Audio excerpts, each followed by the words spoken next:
Hi, and welcome to this week's video review session with Sophie. So I haven't seen her in a couple weeks, and obviously her size is getting to be challenging. And in the house, she's still absolutely, I think, an amazing puppy. She's so good. I find her very trustworthy.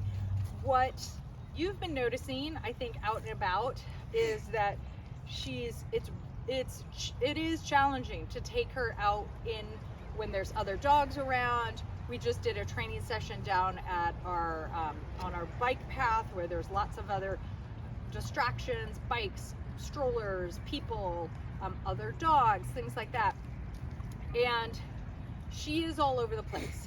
So some of that is we're seeing a transition from puppyhood into a little bit more of kind of an adolescent behavior, which is I want what I want and I want it now and I'm going after it. What does not serve us well in terms of training is to allow a puppy to practice bad behavior and get rewarded for it. So what does that look like? I'm going to show you what that looks like in a second, and what we don't want to do, and what maybe I'll do the first version of what we don't want to do, and then the second version of how could we do it differently.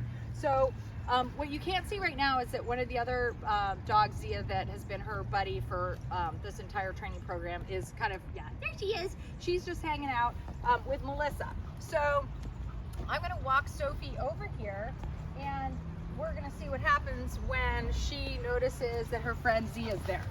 And so what does she do? She lunges out to the end of her leash, right? Let's watch this one more time. Okay, now, if she lunged out like that, and I allowed her then to socialize and visit with this other dog or any other dog, or let's just take this behavior that we just saw and apply it in a more broad sense.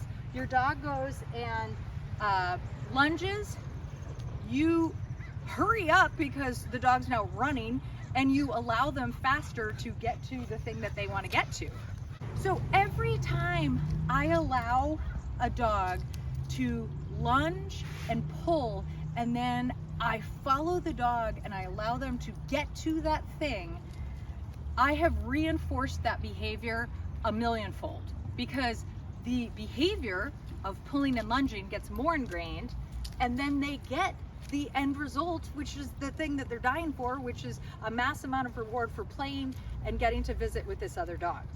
So it's really important that right now I do my best to avoid that. How do I do that in the city? It's not easy. So let's take a look at ways that I might be able to combat this problem. So here we go.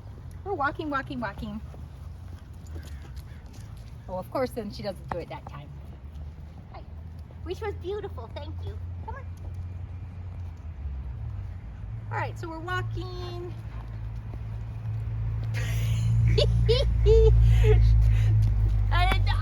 I mean, I should be thrilled that she's not making a mistake, but it's kind of hilarious. So Melissa, why don't you play with her for just a second, get her all amped up, and then I'm gonna kind of walk in and see. Oh, what's happening over there? Oh my goodness. Okay, so she starts to pull. All I'm gonna do is back away from the thing that she's wanting to get to, okay, until she can refocus on me. Hi, little girl. And if, again, now she's not focused on me, she's focused on something behind her, or behind me. So, hi, touch.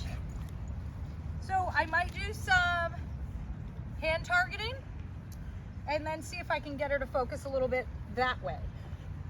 I prefer doing some hand targeting more than sitting, although if I need to sit and just really quietly talk to her for a minute when she gets super amped up and give her some treats. Hi, let's relax. Okay, let's go. Yeah. Thank you. Now she's really focused. That's beautiful. That's beautiful. Thank you. Up, up, up.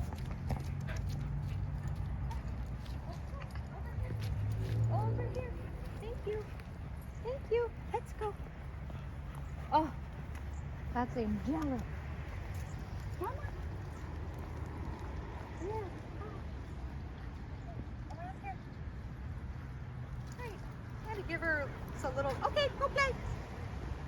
What's she gonna do? What's she gonna do? Is she gonna go choose to pussy her friend? All right, she pulls. Thank you. Good. So she refocused really quickly that time. Very nice. Very good. Okay. Want to go say hi now? Go say hi. Oh, no, I don't want to. All right. So think about anytime I have behaviors I don't like, lunging, pulling in particular. I do not want to let my dog practice those. It's really hard. So when I'm on a city street, I do tons of like zigzagging. If I see another dog coming and I'm like, there's no way I'm gonna get my dog to walk past that, I might literally pull my dog in. If I'm worried about how strong my dog is, I'm gonna take my leash, I'm gonna step on it with 2 feet really close to the clip so that I now have my hands, I'm not trying to jerk the dog back, and pop, pop, pop, hi, yes. And as a distraction and another dog goes by, hi, ignore that. I now treat, treat, treat so that the distraction goes by. I don't have to worry about the lunging or the pulling because I'm preventing it by stepping on the leash. Is it realistic to think you're gonna do that all the time? No, I get that. We're working on this. But the more I can give you tools to kind of prevent the behavior I don't like, the better it's gonna be. I've ordered a couple different harnesses that I'm gonna try out next week. We need to have more control of her because she's getting bigger. So I'm gonna see how those work. We'll try them. I'll send them home if I like them so that you can test them out. But in the meantime, think about when you're out and about, preventing behaviors that you don't like. And again, I am a firm believer when I have a dog that's really pulling a lot and using their body weight to step on that leash with 2 feet as distractions go by so that the dog is jumping and lunging and getting rewarded for that by being able to see and get to other people and dogs. So use that strategy if you need to. Gotta bring your treats when you're out. Use your hand targeting. And think about avoidance right now versus allowing her to get to everything that she wants to. So hopefully those tips will help you over the next couple days, and then we're really gonna hammer home the next few weeks trying to get her to be out and about and more responsive. All right, have a great weekend. We'll see you next week.